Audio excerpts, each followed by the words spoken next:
నమస్తే, welcome to okay TV. ప్రస్తుతం నా ముందు మాధవలత గారు ఉన్నారు.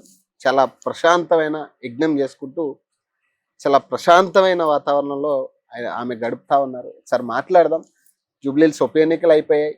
సో 42% బీసీలకి ఒక ప్రామిస్ ఉంది. సో దానికి సంబంధించి రేపు క్లారిటీ రాబోతా ఉంది.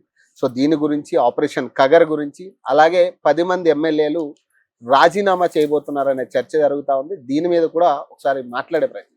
నమస్తే అమ్మా. నమస్కారం నాయన. చాలా ప్రశాంతమైన వాతావరణం. అంటే ఏమవుతుందంటే జీవితంలో ఒకసారి మనిషి ఎటు దిక్కుపోతున్నాడో పరిగెత్తిపోతుంటే భగవంతుడు ఎక్కడో ఒక చోట చెప్తాడు, ఇట్లా ఇది వర్కౌట్ అవ్వదు కాదు కానీ నీకు ఏదొచ్చో నీకేదో తెలుసో అదే చేసుకో అని చెప్తుంటాడు. నాకు చివరికి వచ్చి తెలిసింది ఇదే కదా నాయన. ఏదో లోక కళ్యాణం కోసం నా వాళ్ళు నా ప్రజలు బాగుండాలని కోరుకుని నేను నిజంగా రాజకీయాలకు వచ్చాక కొంతకాలం పూజా పునస్కారం హోమాలు యజ్ఞాలు చేయగలిగాను, కానీ ఆ తర్వాత ఏదో తిరుగుడు అటు ఇటు పరిగెత్తడము, ప్రజల కోసమని బాధలని నన్ను పిలవడము, వీటిల్లో నా ఆధ్యాత్మిక జీవితం తగ్గిపోయింది నిజం చెప్పాలంటే. మరి జూబ్లీహిల్స్ ఎలక్షన్ తర్వాత బుద్ధి వచ్చింది నాకు. అవునా? చాలా బుద్ధి వచ్చింది అనుకుని, ఇట్లా కాదు ఇదే నాకు వచ్చింది, నలుగురికి మంచి చేయడము, ఈ పూజలు పునస్కారాలు తప్ప నాకు ఇంకా వేరే ఏం రాదు. నాకు తెలిసి మన ఛానల్ ద్వారానే నేనే చెప్పినట్టున్నా, ఆన్ రికార్డ్ నేను చెప్పిన, జూబ్లీహిల్స్ ఉప ఎన్నికల్లో మీ పేరు గట్టిగా వినపడుతుంది, మరి బీజేపీ మీకే టికెట్ ఇవ్వాలి, ఆప్షన్ లేనట్టుగా కనపడుతుందని నేనే ఒక మాట మాట్లాడినా. మరి అది ఎందుకు మిస్ అయింది? అంటే మీరు మిస్ చేసుకున్నారా లేకపోతే అధిష్టానం మిస్ చేసిందా మిమ్మల్ని? అంటే ఇప్పుడు ఈడ 2 విషయాలు ఉంటాయి నాయన. ఒకటి మీరు ఏమన్నారు, నేను సర్వే చేసినా అక్కడ నేను చెప్పడం జరిగింది, ప్రజల మధ్యలో ఈమె పేరు బాగా వినిపిస్తుంది, బీజేపీ కనుక ఈమెకు టికెట్ ఇస్తే గెలవడమో లేకపోతే గట్టిగా 2వ స్థానంలో రావడమో అని మీ అభిప్రాయాలు చాలా మంది పాపం జర్నలిస్టులు వ్యక్తపరిచారు. కరెక్ట్, నువ్వు మాట్లాడింది కరెక్ట్ మాట్లాడుతున్నావు. ఎందుకంటే నన్ను ఎప్పుడూ కోరుకున్నది ప్రజలే, నాకు ప్రజల శక్తే ఉంది. ఓ రకంగా న్యాయము నిజము మాట్లాడే జర్నలిస్టుల ఓ రకంగా ఆశీర్వాదం కూడా ఉంది. నాకు లేనిదే నాకు టికెట్ ఇచ్చే నిర్ణయం తీసుకునే వాళ్ళ సపోర్టు రకంగా లేకపోవడమే. ఎందుకంటే నాకు కూడా అర్థం కావట్లేదు అక్కడ, నాకెందుకు టికెట్ ఇవ్వకూడదు, నాకెందుకు టికెట్ ఇవ్వలేదు, నాకే తెలియదు, నాకు అర్థం కావట్లేదు. అర్థం కాక ఇంకా నేను ఏం అనుకుంటాను, ఓహో నేను తగనేమో రాజకీయాలకి, నేను పనికిరానేమో రాజకీయాలకి, నాలోనే ఏవో లోపాలు ఉన్నాయేమో, అందుకే పార్టీ నాకు టికెట్ ఇవ్వకూడదు అనుకుందేమో. ఎందుకంటే పార్టీలో ఉన్న వాళ్ళు ఎప్పుడు గొప్పవాళ్లే కదా, పెద్దవాళ్ళు కదా, సీనియర్లు కదా, వాళ్ళని అనకూడదు కదా. అదే కదా సనాతన హిందూ ధర్మం నేర్పించింది, మీ పెద్దవాళ్ళు ఎడవించాలి అని. కాబట్టి నేను ఏం చేయొచ్చు, నన్ను నేను అనుకోవాలి, నా తలరాత బాలేదు, ప్రజలకు సేవ చేసే అదృష్టం నాకు లేదు, ప్రజలు కోరుకున్నా కూడా నాకు టికెట్ రాదు అనే ఒక ఆలోచన తన మీద తానుకొస్తుంది. అంటే మీకు ఇక్కడ రాష్ట్ర ప్రభుత్వం, రాష్ట్ర బీజేపీలో లేదనుకుంటున్నారు, లేదా కేంద్ర బీజేపీ అన్న? ఇప్పుడు అదకన్నా కేంద్ర బీజేపీ ఏం చేస్తుంది, రాష్ట్రం వాళ్ళు నిర్ణయం తీసుకుంటే కేంద్రం సరే మీరు నిర్ణయం తీసుకున్నారు కాబట్టి మీకు తెలుసు మంచి చెడులు మీవి, మేము మీకు సహకరిస్తాము, మీరు నిర్ణయానికి వస్తే నిర్ణయానికి మేము సహకరిస్తామంటారు. ఎవరైనా అంతే, ఏ పార్టీ అయినంతే. ఇది ఒక బీజేపీకి సంబంధించింది కాదు. అట్లా అందుకే కదా ఇక్కడ పెద్ద మనుషులను ఏ రాష్ట్రంలో ఆ రాష్ట్రంలో పెద్ద మనుషులు ఎందుకు తయారు చేస్తారు, వాళ్ళ బాధ్యతలు వాళ్ళు తీసేసుకొని వాళ్ళ నిర్ణయాలు వాళ్ళు తీసేసుకుంటే ఆ నిర్ణయాన్ని ఇంకో పెద్ద మనిషిలాగా అధిష్టానం సెంటర్ నుంచి ఇది బాగుంది, ఇది బాలేదు, ఇది చేద్దాం, ఇది వద్దు అని వీళ్ళ సలహా తీసుకొని వాళ్ళు ఆ పైన నిర్ణయాలు తీసుకుంటారు. ఇక్కడ వాళ్ళ గట్టిగా నమ్మకం ఉందనుకో, ఈవిడెందుకు, ఈడు మనకి అక్కర్లేదు, మనం ఎవరిని కావాలనుకున్నామో వాళ్ళని పెట్టే మనం బీజేపీని ఒక చక్కటి దిశలో తీసుకెళ్లవచ్చు అని వాళ్ళకి అనిపించింది అనుకో, మరి ఆ నిర్ణయమే తీసుకుంటారు కదా. సో వాళ్ళకి అనిపించిందేమో మాధవీలత వేస్ట్, పనికిరాదు, నిలబడలేదు ఇక్కడ ఎందుకు అనిపించిందేమో. అంటే సర్వే ప్రకారమే దీపక్ రెడ్డిని పెట్టుకున్నారా? నేను సర్వే చేసే కంపెనీ నేను కాదు కదా.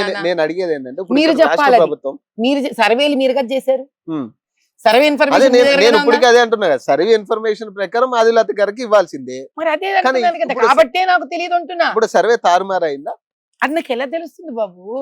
నేను సర్వేను కాదు, నా పరిస్థితి చూడు ఇక్కడ, అటకత్తరలో పొగ చెక్క పరిస్థితి నాది. నేను సర్వేను కాదు, నేను పార్టీలో సీనియర్ నాయకురాల్ని కాదు, దాని తర్వాత నిర్ణయం తీసుకునే టీం దాన్ని కాదు, నిన్న మొన్న వచ్చిన ఒక బచ్చ పొలిటీషియన్ నేను ఏం చెయ్యగలను? అయ్యా నేను పోరాడతాను అంతెందుకు, గతం గత దాన్ని వదిలేద్దాం. ఇప్పుడు ఖైరతాబాద్ వస్తుందా, మళ్ళీ చతుర్థాడం పెడతా. అయ్యా మళ్ళీ ఓ యుద్ధం వస్తోంది, మళ్ళీ నేను పోరాడడానికి రెడీగా ఉన్నా, మళ్ళీ నాకు ఒక అవకాశం ఇవ్వండి. నేను ప్రజల మధ్యలోకి వెళతా, ఇంటింటికి వెళతా, వాళ్ళని బాధలు కనుక్కుంటా, వాళ్ళకి అండదండగా నిలబడతా. ఖైరతాబాదుని బీజేపీ గెలిపించుకునేటట్టు పూర్తి శతవిధాల గొంతులో ప్రాణం ఉన్నంత వరకు కష్టపడతా. అడుగుతున్నా, మళ్ళీ అడుగుతా. కానీ ఎందుకంటే మాధవీలత గారు పార్టీయే పిలిచి టికెట్ ఇచ్చే స్థాయి నుంచి మాధవీలత గారు నాకు టికెట్ ఎందుకు ఇవ్వట్లేదు అనే స్థాయికి ఎందుకు వెళ్ళి? అంటే పార్టీ టికెట్ ఇచ్చింది ఎంపీ టికెట్ నాన్న, అది పైన ఎంపీ టికెట్ నుంచి పైనుంచి కాబట్టి అది ఎంపీ కాబట్టి సెంట్రల్ ఎలక్షన్స్ కాబట్టి వాళ్ళు ఇచ్చేసారు. స్టేట్ ఎలక్షన్స్ అంటే మరి స్టేటే కదా నిర్ణయం తీసుకోవాలి. అలా కదా, ఇప్పుడు పాత బస్తీలో ఒక ఎట్లా కాదనుకున్నా అక్కడ ఒక లేడీగా పోరాటం చేసింది, సింగిల్ గా చేసింది మీరు ఒక్కళ్ళే. కానీ అలాంటి స్థాయి నుంచి నేను అనేది ఏంటంటే, ఎందుకు ఇక్కడ పార్టీ అధిష్టానమైన కాదు ఇలాంటి వాళ్ళని ఎందుకు గుర్తించట్లేదు అని. అది అధిష్టానాన్ని పోయి నువ్వు ఇంటర్వ్యూ చేయాలి నాన్న. గుర్తింపు నేనేమైనా గుర్తించొద్దు అని నేనంటే నువ్వు నన్ను ప్రశ్నించచ్చు. ఏంటమ్మా నువ్వు గుర్తించొద్దు అంటున్నావు, ఏంటమ్మా రాష్ట్రంలో పదవిస్తే తీసుకోవట్లేదు, ఏంటమ్మా నువ్వు పార్టీ ఆఫీస్ లో పదవిస్తే తీసుకోవట్లేదు అని నన్ను అడిగితే నేను చెప్తాను. కానీ నీకెందుకు పదవి ఇవ్వట్లేదు, నీకెందుకు టికెట్ ఇవ్వట్లేదు అంటే అది నేను ఎలా చెప్తాను? అంటే సంప్రదించిరా ఎవరైనా, అంటే ఎవరైనా సంప్రదించిరా అసలు ఎప్పుడు దాకా? నేను ఎవరిని నువ్వు పేరు చెప్పు. మిమ్మల్ని సంప్రదించి ఇక్కడ అధిష్టానం ఏదైనా టికెట్ విషయంలో గానీ, లేదా మీరు ఆల్రెడీ ఆశ ఇస్తున్నట్టుగా తెలుస్తుంది కాబట్టి. నేను ఆశ ఇచ్చినట్టు నేను ఎవరిని సంప్రదించగలను? వాళ్ళందరినీ సంప్రదించా, నోటి మాట మీద కాదు, లిఖిత పూర్వకంగా లెటర్లు ఇచ్చా. అయ్యా నేను శ్రీమతి మాధవీలతను ఒక 2 చారిటబుల్ ట్రస్టులు పెట్టుకొని ఇంత చారిటీలు చేస్తున్నాను, జూబ్లీహిల్స్ లో కూడా కొంతకాలంగా చారిటీ చేస్తున్నాను, బోరబండలోని స్కూల్లో వాటర్ ట్యాంకు 27 లక్షలు పెట్టి, ఎందుకు 27 లక్షలు? ఆ రాయి ఇంత రాయి ఉంటుంది అనుకున్నాను, ఆ రాయి అల్లా శాంతం అంత పెద్ద రాయిగా తేలింది. ఇప్పటికీ మీరు వెళ్ళి నన్ను ఇంటర్వ్యూ చేశాక అదే కెమెరా తీసుకొని బోరబండ గవర్నమెంట్ స్కూల్కి వెళ్ళి చూడండి. ఇంకా రాక్ కట్టింగ్ 10 రోజులు అవ్వాల్సిన రాక్ కటింగ్ 4 రోజుల నుంచి రాక్ కటింగ్ అవుతోంది. అనుకోకుండా అనూహ్యంగా ఇంత పెద్ద రాక పడింది, అలాని నేను ఆపలేదు. ఎందుకు? 1,00,000 లీటర్ల నీళ్ల ట్యాంకు కట్టిస్తున్నాను పిల్లలకి. నేను పబ్లిసిటీ చేసుకోను, చెప్పను. మీలాంటి వాళ్ళు వచ్చినప్పుడు చెప్పి తీరుతున్నాను. ఈసారి ఆ పక్కనే నాటగో స్కూల్ ఉంది, అక్కడ ఏం చేస్తున్నాను, పిల్లలందరికీ ప్రీ మెట్రికులేషన్ స్టైఫండ్లకి నా మనుషులను పెట్టి నేను రిజిస్టర్ చేయించాను. నేను ఏం చెయ్యట్లేదు నా జీవితంలో. నేను చారిటీ అంటే చారిటీ చేస్తున్నాను. ఈ రోజు కొత్త కాదు, 25 ఏళ్ళగా చేస్తున్నాను. నేను తిరుగుతాను, అందరితోనూ మాట్లాడతాను, ఎక్కడెవరు ఏది అడిగినా ముందు వెళతాను. ఒక రాజకీయ నాయకురాలిగా ఇంతకన్నా ఏం చెయ్యగలదు ఒక వ్యక్తి అంటే నాకు తెలియదు. పొద్దుస్తమాను ఫోన్లు వస్తాయి, అమ్మ మేము ఈ ఊరి వాళ్ళము, మీ హాస్పిటల్లో మాకు ఇది దొరుకుతుంది అంటే వెళ్ళండి అమ్మా చేయిస్తాను, ఫోన్ చేసి చెప్తా, లిస్ట్ ఇస్తాను. ఈసారి నీకు పవన్, నేను ఎంతమంది వచ్చి నా దగ్గర హాస్పిటల్లో పెద్ద పెద్ద మనుషులు ఆఫీసుల నుంచి కూడా నాకు ఫోన్లు వస్తాయి. అమ్మా నేను ఈ బీజేపీ కార్యకర్తని, అమ్మా నేను యువ మోర్చా మనిషిని, అమ్మా ఈ మహిళా మోర్చా మనిషిని. ఈ రోజు సెంట్రల్ హైదరాబాద్ మహిళా మోర్చా వైస్ ప్రెసిడెంట్ ఫోన్ నాకు, అమ్మ మా వాళ్ళ అమ్మాయి ఉంది దయచేసి కొంచెం చూసుకోండి. వెంటనే నేను ఫోన్ చేసి చెప్పాను. ఒక్కళ్ళు కాదు, 2 కాదు, ఏ కాన్స్టిట్యుయెన్సీ నుంచి వచ్చినా ఎవరు వచ్చినా కూడా సేవ చేస్తున్నా. ఇంతకన్నా ఏం చెయ్యాలి రాజకీయంలో?